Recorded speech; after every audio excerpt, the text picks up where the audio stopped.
Yeah,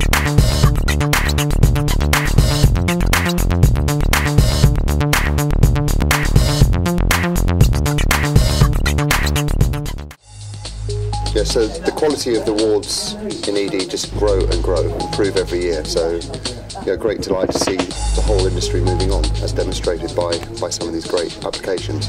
I think what people are starting to realise actually is that by being green, you can actually be more efficient, you can use your resources more effectively, you can reduce waste, you can build things more effectively. And if you get it right, actually you can save costs and at the same time be greener. So I think there's starting to be a realisation that being green and being a better business go hand in hand, so that's positive. I think we're at the early stages of really everybody out there understanding that within their own homes they need to do something about reducing their energy bills. Of course, as energy prices and bills rise, people will give it more attention.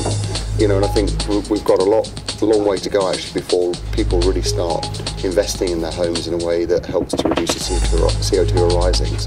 So the government initiatives that are being developed, but as yet are not implemented, are very, very important to get right, as are a number of other initiatives that are helping to move things forward. China is developing very, very fast, and it's now moved into a position where it really needs help. It needs new products, it needs expertise to help them to meet their demand. They can't meet the demand from within their country.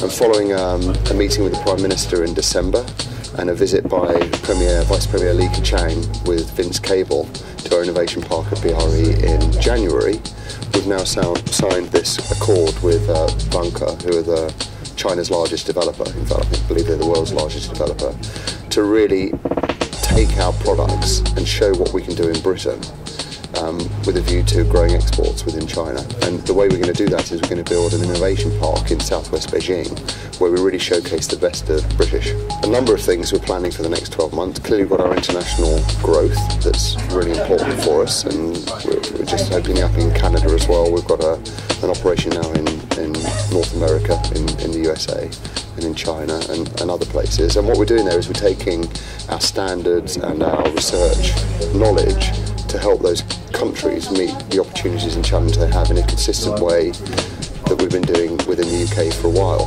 And what we very much want to do is we want to take with us all those organisations and people out there and their companies that are able to help these countries to deliver better outcomes. So that's an international outlook.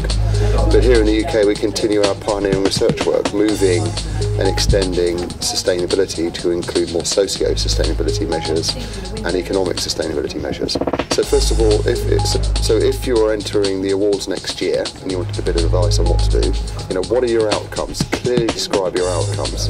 Realise that those around you are getting rather good at this, you know, and have real ambition to deliver outcomes that matter, and think more about socio and economic sustainability alongside environmental sustainability. I think one of the real areas that's going to grow over the next year or so, or realisation that's going to grow, is that materials and products have an enormous contribution to make when it comes to delivering more sustainable buildings. Thinking about what products to select, looking at how they fit together, looking at how you can design things so you keep buildings cool or warm without lots of need for conditioning and other systems, is really you're going to see that coming up. And the other reason you're going to see that is because as we go for greener buildings with lower operational carbon, the embodied carbon and other environmental impacts of the materials that are used to construct them or refurbish them, the balance is less in the operational side and is becoming more on the embodied side. So you're going to see more emphasis, I think, on materials.